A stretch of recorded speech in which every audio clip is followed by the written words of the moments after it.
ఆంధ్రప్రదేశ్ తెలంగాణ రాష్ట్రాల్లో school assistant social studies prepare అయ్యేటువంటి అభ్యర్థులందరూ కూడా నా హృదయపూర్వక నమస్కారాలు. ప్రేమైన మిత్రులారా, మనం గత క్లాస్లో విద్యా ప్రణాళిక రకాల్లో విద్యా ప్రణాళికలో భాగంగా విషయ కేంద్రీకృత విద్యా ప్రణాళిక అలాగే ప్రవర్తనవాద విద్యా ప్రణాళిక గురించినటువంటి విషయాలు నేర్చుకున్నాం. మరి ఈ క్లాస్లో మనం నేర్చుకునేటువంటి అత్యంత ప్రాధాన్యమైన అంశం ఏంటంటే నిర్మాణాత్మక విద్యా ప్రణాళిక. ఇదండి మూడవది నిర్మాణాత్మక విద్యా ప్రణాళిక. నిర్మాణాత్మక విద్యా ప్రణాళిక. మరి ఈ నిర్మాణాత్మక విద్యా ప్రణాళిక అనేది వారికి ఎందుకు వచ్చింది? ఈ నిర్మాణాత్మక విద్యా ప్రణాళిక ఎందుకు వచ్చింది?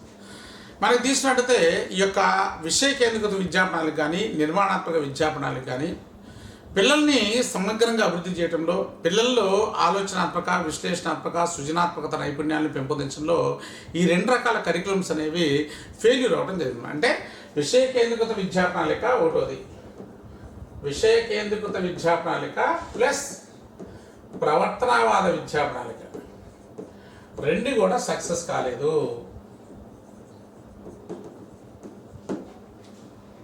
మనోవిజ్ఞాన శాస్త్రవేత్తలు ఏం చెప్తున్నారంటే పిల్లల్లో కుతూహలం అనేది పిల్లలు జనరల్గా ఎలా నేర్చుకుంటారంటే పిల్లలు నిత్య జీవితంలో వాళ్ళకి ఎదురైనటువంటి అనుభవాల ద్వారా ఎన్నో విషయాలు నేర్చుకుంటారు. సో నెక్స్ట్ పాయింట్ ఏంటంటే పిల్లలు నిత్య జీవితంలో వారికి ఎదురైన అనుభవాల ద్వారా ఎన్నో విషయాలు నేర్చుకుంటారంట. పిల్లలు నిత్య జీవితంలో వాళ్ళకి ఎదురైన అనుభవాల ద్వారా ఎన్నో విషయాలు నేర్చుకుంటారు. ఓకే, అది మనం దాన్ని కూడా మనం పరిగణలో తీసుకోవాలి. లెర్నింగ్లో భాగంగా పిల్లలకు ఉన్నటువంటి పూర్వజ్ఞానాన్ని కూడా మనం పరిగణలోకి తీసుకోవాలి. మన ప్రవర్తనవాద విద్యా ప్రణాళికలో పూర్వజ్ఞానం కూడా పరిగణలో తీసుకోవట్లేదు. అలాగే విషయ కేంద్రీకృత విద్యా ప్రణాళికలో పూర్వజ్ఞానం పట్టించుకోవట్లేదు. సో అధికారికంగా మనకి బోధనా విధానం అనేది ఉందన్నమాట. పిల్లల్లో జనరల్గా మనం తీసుకున్న సైకాలజిస్టులు కూడా ఏం చెప్తారంటే పిల్లల్లో కుతూహలం అనేది, నేర్చుకోవాలి అనేటువంటి గుణం అనేది సహజసిద్ధంగానే ఉంటుందనేది వాళ్ళు ఫైండ్ అవుట్ చేసిన అంశం. మూడోది అంటే పిల్లల్లో కుతూహలం ఉంటుంది. అలాగే నేర్చుకోవాలి అనే గుణం కూడా విద్యార్థుల్లో సహజ సిద్ధంగా ఉంటుందని చెప్పేసి వాళ్ళు చెప్పడం జరిగిందనమాట. ఓకే, సో పిల్లల్లో నేర్చుకోవాలని తపన ఉంటుంది, నేర్చుకోవాలని గుణం ఉంటుంది, కుతూహలం ఉంటుంది. సో తద్వారా పిల్లలు వాళ్ళకు వాళ్ళే జ్ఞానాన్ని అన్వేషించగలరు, జ్ఞానాన్ని నిర్మించగలరు, పరిశీలించగలరు. అంటే పిల్లలు వారికి వారే జ్ఞానాన్ని వెలికి తీయగలరు, అన్వేషించగలరు. అలాగే జ్ఞానాన్ని నిర్మాణం చేయగలరు.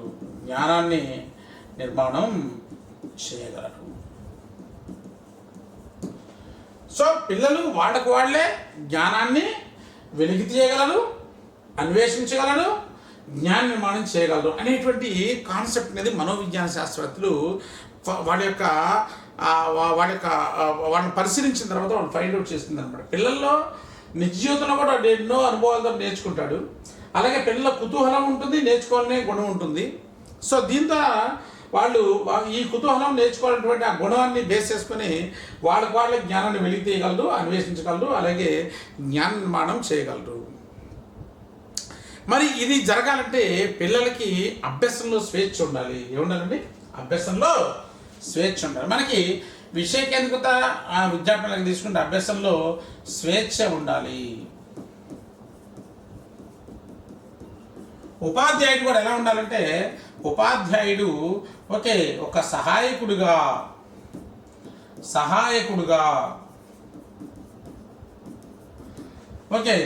సహభాగస్వామిగా, మార్గదర్శకుడుగా, ప్రోత్సహించేవాడుగా, ప్రేరణ ఇచ్చేవాడుగా ఉపాధ్యాయుడు పిల్లల పట్ల ఒక సలహాదారుడుగా, మార్గదర్శకుడుగా, ప్రేరణ ఇచ్చేవాడుగా, ప్రోత్సహించేవాడుగా, ఓకే, పిల్లలు నేర్చుకోవడాన్ని ప్రోత్సహించేటువంటి విధానంలో ఉపాధ్యాయుడు ఎప్పుడైతే ఉంటాడో అప్పుడు ఈ యొక్క పిల్లలు నేర్చుకోవడానికి అవకాశం అనేది ఉందన్నమాట.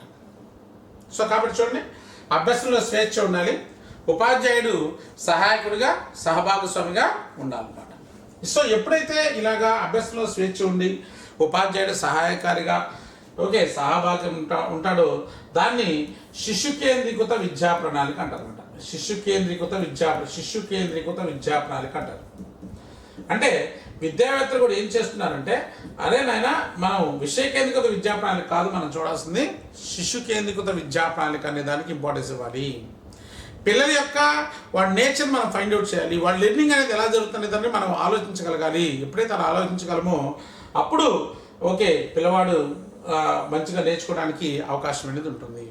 అంతకుముందు మనం విషయ కేంద్రీకృత విద్యాపీఠంలో మనం తీసుకున్నప్పుడు పిల్లవాడికి ఏమీ తెలియదు, ఉపాధ్యాయుడికి అన్నీ తెలుసు, పిల్లవాడికి ఏమీ తెలియదు అనేది ఉందన్నమాట. కానీ ఇక్కడ పిల్లవాడు కూడా జ్ఞానాన్ని నిర్మించగలడు అనేటువంటి కాన్సెప్ట్ ఇక్కడ మన నిర్మాణాత్మక విద్యాప్రణాళికలో వచ్చేసింది అన్నమాట.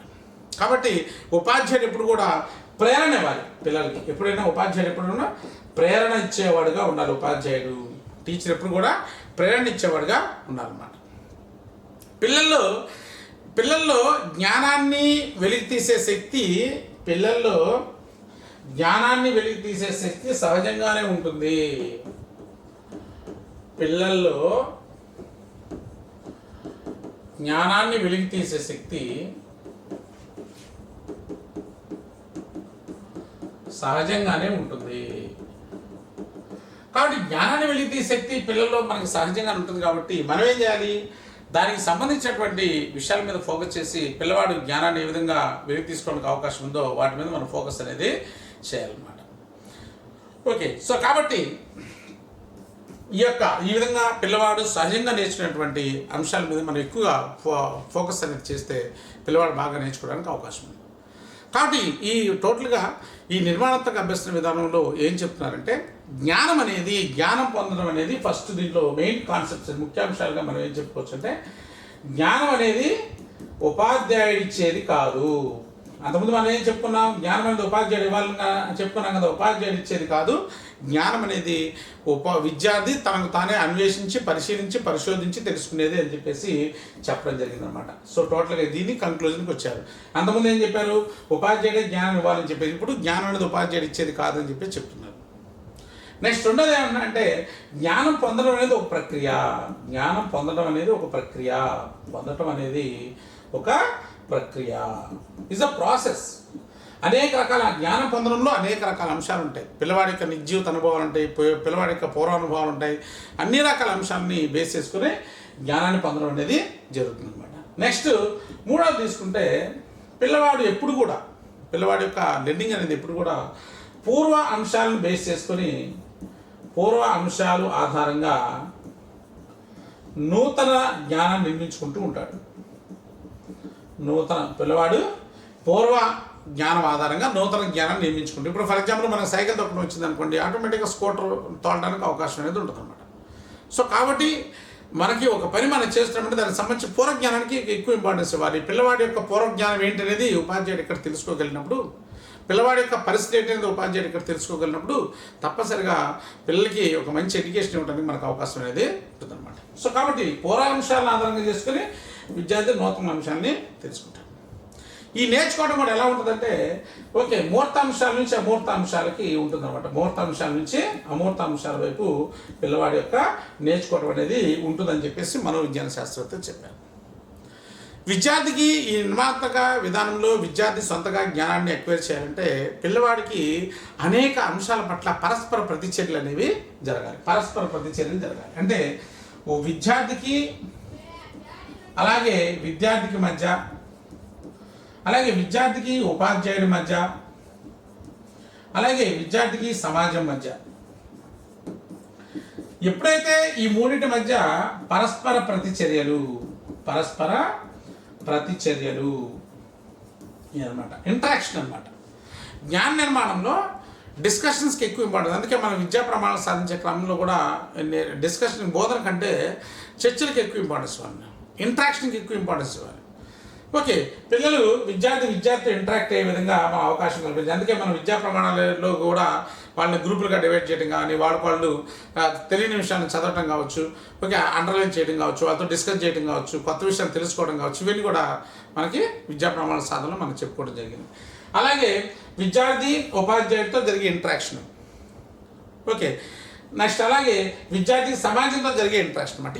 This is the permanent knowledge అనమాట. Whatever the students acquired by his own, that is the permanent knowledge.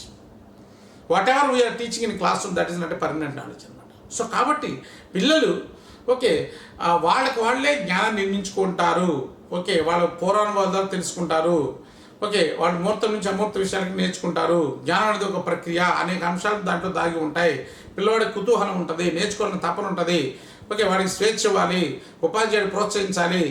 Okay, విద్యార్థిని బేస్ చేసుకుని మనం విద్యార్థి యొక్క మానసిక స్థాయిని బట్టి మనం విద్యా ప్రణాళికను నిర్మాణం చేసుకోవాలనేదే మన శిష్యేంద్రిత విద్యా ప్రణాళిక. లేక దీన్నే మనం ఏమంటామంటే, ఈ విధంగా విద్యార్థి జ్ఞానాన్ని వాడే నిర్మించినటువంటి విద్యా ప్రణాళికనే మనం నిర్మాణాత్మక విద్యా ప్రణాళిక అని చెప్పేసి అంటాం. నిర్మాణాత్మక విద్యా ప్రణాళిక అని చెప్పేసి అంటాం.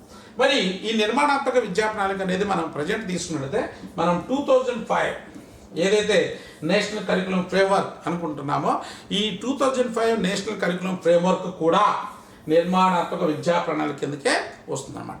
అందుకే 2005 ఎన్ఎస్ఎఫ్లో మన ప్రధానంగా 5 రకాల అంశాలు ఉంటాయి.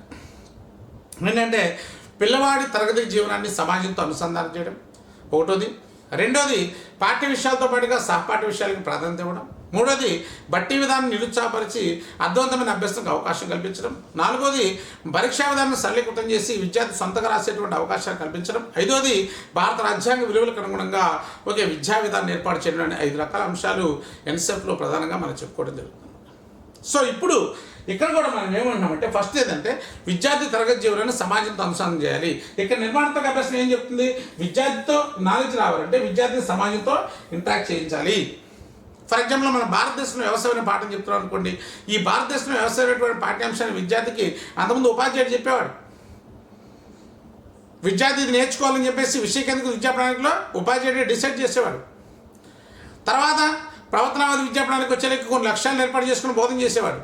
కానీ నిర్మాణాత్మక విద్యా ప్రణాళికలో మనం ఏం చేయాలంటే, పిల్లలకు ఒక ప్రాజెక్ట్ వర్క్ లాగా, ఒక సర్వే లాగా, ఓకే, పిల్లలకి ఇచ్చినట్టు పిల్లలు ఆ గ్రామాల్లోకి వెళ్ళి ఆ రైతులతో కలిసి మమేకమై వాళ్ళ అంశాలను పరిశీలించి అన్వేషించి వాళ్ళు పరిశోధించి వాళ్ళకి నివేదికను తయారు చేసుకోగలరు.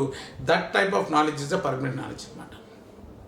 సో అలాంటి ఆ విధంగా పిల్లవాడు సొంతగా నాలెడ్జ్ని ఎక్వైర్ చేయడానికి మనం అవకాశం ఇవ్వాలి అనేటువంటి ప్రణాళికే ఈ నిర్మాణాత్మక విద్యా ప్రణాళిక. కాబట్టి మన యొక్క విద్యా ప్రణాళిక అనేది పూర్వకాలం నుంచి ఇప్పటిదాకా మనం తీసుకుంటే 3 విధాలుగా మారిందనమాట.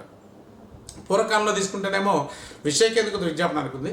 తర్వాత వచ్చేకి మిడిల్ ఆఫ్లో ప్రవర్తనవాద విద్యా ప్రణాళిక ఉంది. ప్రజెంట్ ఆధునిక యుగంలో మనకి నిర్మాణాత్మక విద్యా ప్రణాళిక అనేది వచ్చేస్తుంది. ప్రజెంట్ మనకు ఉన్నది కూడా నిర్మాణాత్మక విద్యా ప్రణాళిక.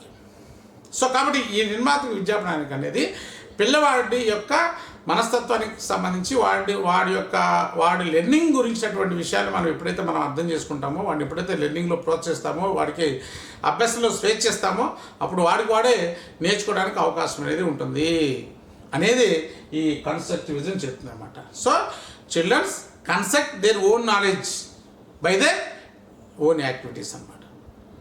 But what is the teacher role? Teacher need to motivate the students. Teacher need to support the students. Teacher need to provide the proper environment for learning. That is the main role of the teacher అన్నమాట. ఈ విషయాలు మనం నిర్మాణాత్మక అభ్యాస విధానంలో 5E model చెప్తున్నప్పుడు, concept learning గురించి చెప్పుకున్నప్పుడు, మరి లెవై గోడ్స్కి టీచర్ ఎలా ఉండాలి, ఇలాంటి విషయాల గురించి మనం అక్కడ డిస్కస్ చేయడం జరిగిందనమాట. ఈ విధంగా మనకి విద్యా ప్రణాళికలు అనేవి 3 విధాలుగా మారినాయి. విషయ కేంద్రీకృత, ప్రవర్తనవాద, నిర్మాణాత్మక విద్యా ప్రణాళిక. రైట్ ఫ్రెండ్స్, మరి అంటే ఎగ్జామినేషన్ మనకి ఎలా అడగడానికి అవకాశం ఉంది? ఈ కింది వాటిలో నిర్మాణాత్మక విద్యా ప్రణాళికకు సంబంధించిన అంశాలు ఏంటి? ఈ కింది వాటిలో ప్రవర్తనవాద విద్యా ప్రణాళికకు సంబంధం లేని అంశం ఏంటి? ఈ కింది వాటిలో విషయ కేంద్రీకృత విద్యా ప్రణాళికకు సంబంధించిన అంశం ఏంటి? సంబంధించిన అంశాలు ఏంటి? లేకపోతే 3 రకాల విద్యా ప్రణాళిక ఇచ్చి ఎదురుగా మ్యాచింగ్ టైప్ ఇస్తాడు. ఉపాధ్యాయుడికి అన్నీ తెలుసు, విద్యార్థికి ఏం తెలియదు. విద్యార్థి సొంతంగా జ్ఞానం నిర్మించుకుంటాడు. అభ్యసనం అంటే విద్యార్థి ప్రవర్తన మార్చడం. ఏవో 3 అంశాలు ఉంటాయి. యువతలేమో 3 రకాల విద్యా ప్రణాళికలు ఉంటాయి. సో వాటిని మ్యాచింగ్ చేయడం అనమాట. సో అడగడానికి అవకాశం ఉంది ఫ్రెండ్స్. కాబట్టి మన ఎగ్జామినేషన్ చదువుకునేటప్పుడు చాలా జాగ్రత్తగా మనం చదువుకోవాలి. ఎక్కువగా మనకి statement type matching type bits అనేవి ఎక్కువ వస్తున్నాయి కాబట్టి వాటి మీద ఫోకస్ చేయాలి. మరి చాలామంది అభ్యర్థులు అడుగుతున్నారు, సార్ మరి బుక్ రిలీజ్ చేశారు లేదని చెప్పి. బుక్ రిలీజ్ అయిందండి. 13వ తారీఖు నుంచి మీకు అవైలబిలిటీకి వస్తుంది, అదే ప్రింటింగ్లో ఉంది. కాబట్టి దాంట్లో మీకు దాదాపుగా 5000 బిట్స్ని 2 విధాలుగా, మనకి 2000 బిట్స్ 50 గ్రాండ్ టెస్ట్లో, అలాగే మనకి 3000 బిట్స్ తోటి మెటీరియల్ తోటి 530 పేజీలతోటి సపరేట్ బుక్ 2 బుక్లు మీకు అందించడం అనేది జరుగుతుంది ఫ్రెండ్స్. మరి కొన్ని అనివార్య కారణాల వల్ల, నాకున్నటువంటి బిజీ షెడ్యూల్ వల్ల నేను మీకు ప్రాపర్గా అంటే తొందరగా ఇంకా ముందుగానే బుక్ మీకు అందించలేకపోయాను. కాబట్టి క్షమించండి. ఇంకా 4 రోజులు టైం ఉంది కాబట్టి 4 రోజులు మీరు ఏదో బుక్ మీరు చదివి ఉంటారు కాబట్టి దాన్ని బేస్ చేసుకొని మనకు ఉన్నటువంటి బుక్లో ఉన్నటువంటి ఎక్కువగా గ్రాండ్ టెస్ట్లు కానీ ప్రాక్టీస్ టెస్ట్లు కానీ ఎక్కువగా చేసుకొని సక్సెస్ అవుతారని చెప్పేసి మనస్ఫూర్తిగా కోరుతాను. Thank you friends. Thank you very much.